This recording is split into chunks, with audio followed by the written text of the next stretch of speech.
नमस्कार। आज की ऑनलाइन क्लास में आपका स्वागत है। आज का हमारा टॉपिक है इंटरजेक्शन। जैसा कि आप बोर्ड पर देख रहे हैं, इंटरजेक्शन का हिंदी मीनिंग होता है विषम्यादि बौद्धिक अवयव। ये इंग्लिश स्पोकन के लिहाज से बहुत ही इम्पोर्टेंट टॉपिक है जो आज हम पढ़ेंगे। तो सबसे पहले हम शुरुआत करते हैं इंटरजेक्शन की परिभाषा से कि इंटरजेक्शन की परिभाषा क्या होती है। देखिए,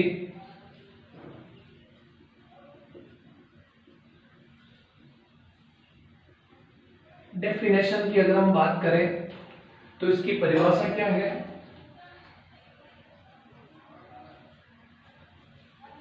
the word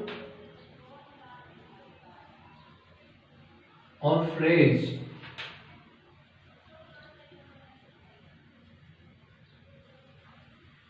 which is used for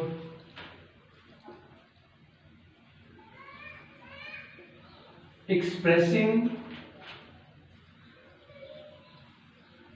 certain feeling of mind, feeling of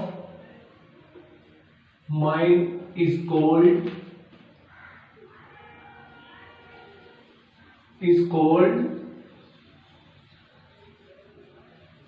interjection।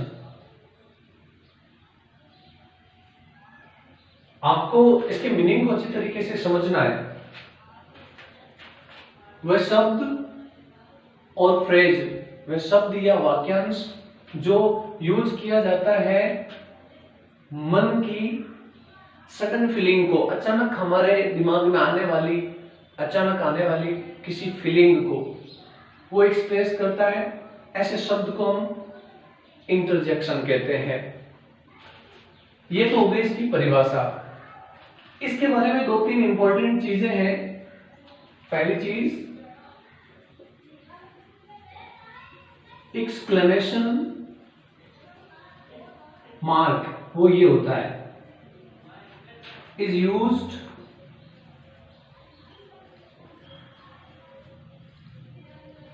after it, पहली चीज। सेकंड जो चीज है, mostly it is for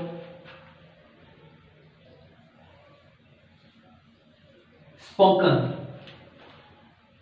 it is used for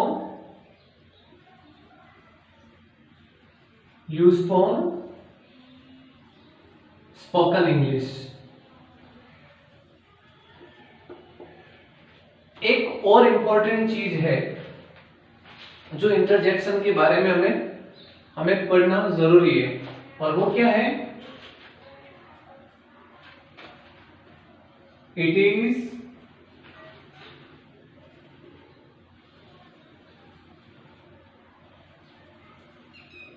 grammatically independent।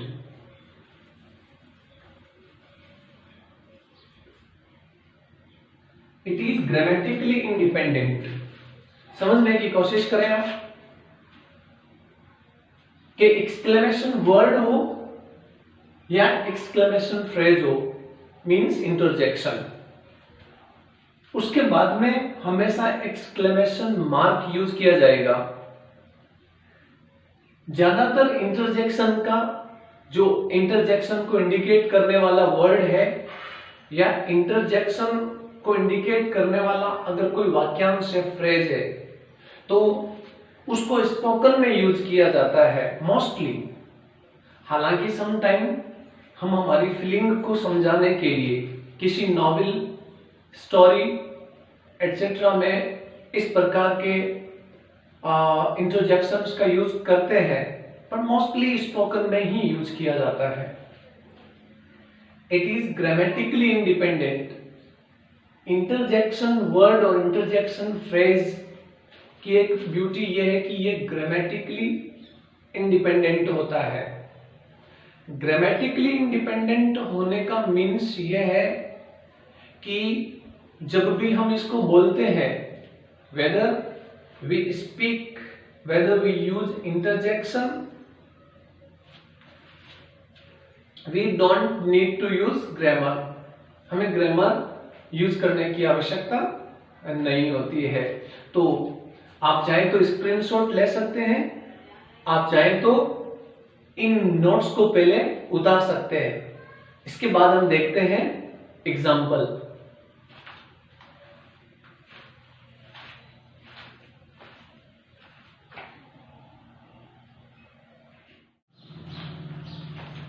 अब कुछ एग्जाम्पल देखते हैं। हम इन विस्मयादि बोधक अवयव या इंटरजेक्शंस के एग्जाम्पल देखते हैं। वो वर्ड और वो फ्रेज जिनका यूज हम ऐसे इंटरजेक्शन करते हैं, देखते हैं वो कौन कौन से। बड़ा इंटरेस्टिंग है। देखिए, जैसा कि मैंने कहा, exclamation mark is used after it.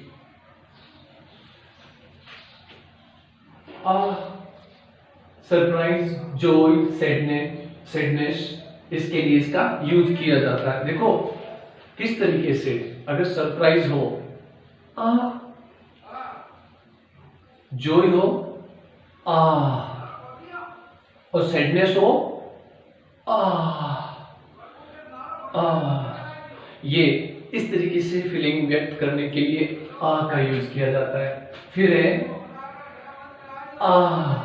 ये तो ये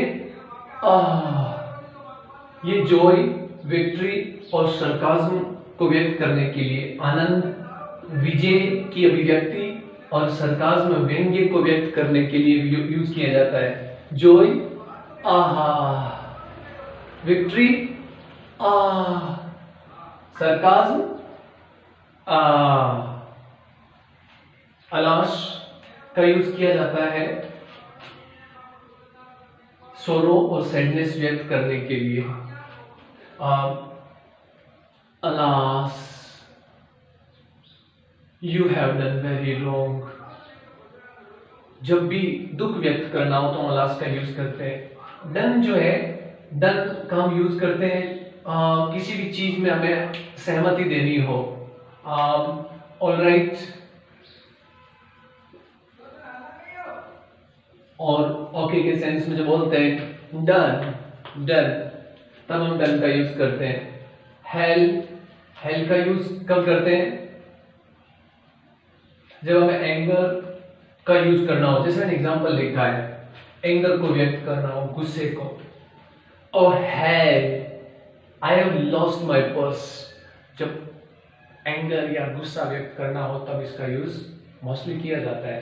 हाई, ये एक अभिवादन का शब्द है। whenever we meet our familiar ones, strange ones, specially high का यूज जो है वो परिचितों के लिए किया जाता है।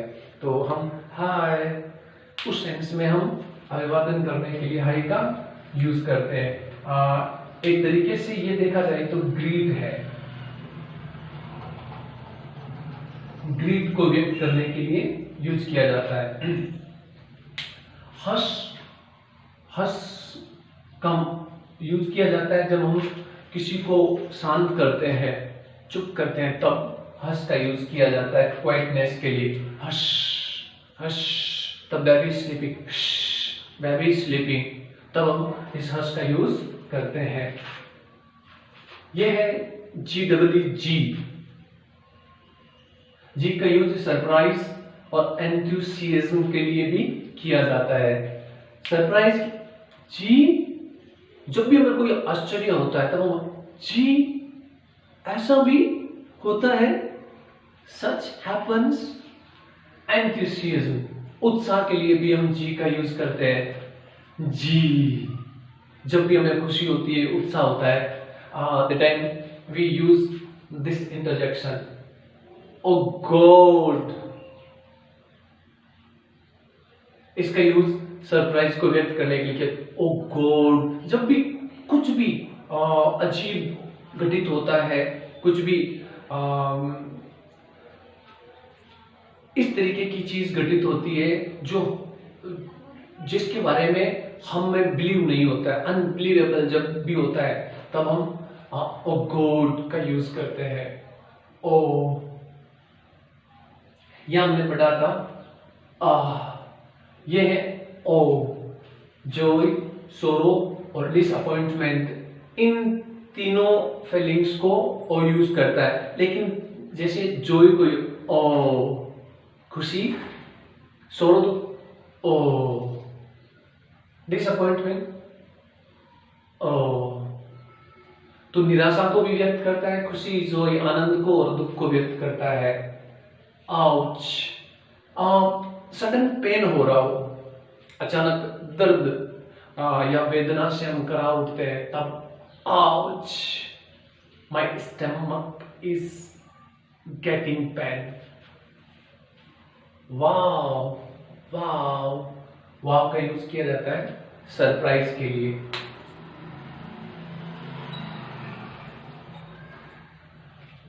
जैसा कि मैंने बताया इन सब के साथ में एक्सक्लेमेशन मार्क का यूज किया ही किया जाता है। वेल डन का यूज हम करते हैं जब भी एप्रिसिएशन करना हो हमें, प्रशंसा के रूप में। For example when I get to know that some my familiar one is good percentage in board exams. Board exams में मेरे किसी परिचित ने, किसी मिलने वाले ने, किसी रिलेटिव ने अच्छे मार्क्स प्राप्त किए हो और वो मुझे जब मिलता है तो मैं को you have good great marks in board exams, well done, बहुत अच्छा। That time we use well done जब भी हमें अप्रिशिएट करना हो। जरूरी नहीं है कि सिर्फ बोर्ड एग्जाम्स में अच्छे मार्क्स प्राप्त करने के लिए। Whenever someone does good we can use that good for that goodness, well done, appreciation के लिए। हुर्रा, हुर्रा, हुर्रे, ये यूज किया जाता है जॉय के लिए, आनंद के लिए। Hurray, we have won the match, हमने मैच जीत लिया है, खुशी को व्यक्त करता है, आनंद को व्यक्त करता है। और फिर लास्ट बचता है थैंक गॉड। थैंक गॉड का मोस्टली हम यूज करते हैं, कब करते हैं? Thank God, get rid of a problem etcetera. जब भी हम किसी प्रॉब्लम से निजात पा लेते हैं, हमें कोई दिक्कत हो रही है और वो उस दिक्कत से हम छुटकारा पा लेते हैं, तब वो बोलते हैं थैंक गॉड, भगवान का शुक्रिया कि मैं किसी संकट से, किसी मुसीबत से, किसी ट्रबलनेस से, किसी प्रॉब्लम से मैंने छुटकारा पा लिया। दैट टाइम अच्छा ना, अंदर से फीलिंग आती है थैंक गॉड, मैं बच गया, everything happened with me very good. Thank you very much.